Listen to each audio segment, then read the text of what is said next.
Hi viewers, welcome to Bannur వారి వంటిల్లోనండి.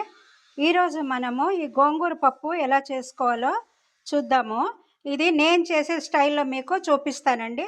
కొంతమంది అలాగే ఈరోజు ఇది నేను చేసే స్టైల్లో మీకు చూపిస్తానండి. కొంతమంది అలాగే వేసేస్తారండి ఆకులు. నాకు అలా నచ్చదు. నేను క్లీన్గా దీన్ని తరుక్కుంటాను సన్నగా. చూడండి, గోంగూర అంతా కూడా తరిగేసుకున్నాను. ఇక్కడ పచ్చిమిర్చి కూడా తరిగి ఉంచుకున్నాను. ఆల్రెడీ ఇది నేను 3-4 సార్లు కడిగినానండి ఆకును. కాబట్టి మరీ కడిగే పని లేదు. ఇది తరిగేసుకున్నది ప్లేట్లోకి తీసి పెట్టుకున్నాను.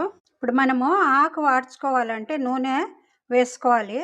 దీనికే పోపు వేసేస్తా అండి. నేను పోపుకు ఆవాలు వేస్తున్నాను. ఆవాలు చిట్పట్లాడినాయండి. జీలకర్ర, మినపప్పు, శనగపప్పు వేసేస్తున్నాను. పచ్చిమిర్చి కూడా వేస్తున్నాను. పసుపు వేస్తున్నాను.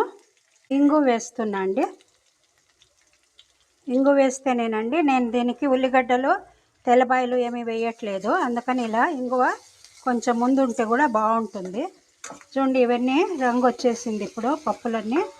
ఇప్పుడు మనము ఇందులోకి ఆకు వేసుకుందాము. తరిగి ఉంచుకున్న ఆకు వేసేస్తున్నాను ఇందులోకి. ఆకంతా వేసేసాను. మనము వేసిన గోంగూర ఆకు బాగా మగ్గిపోయింది.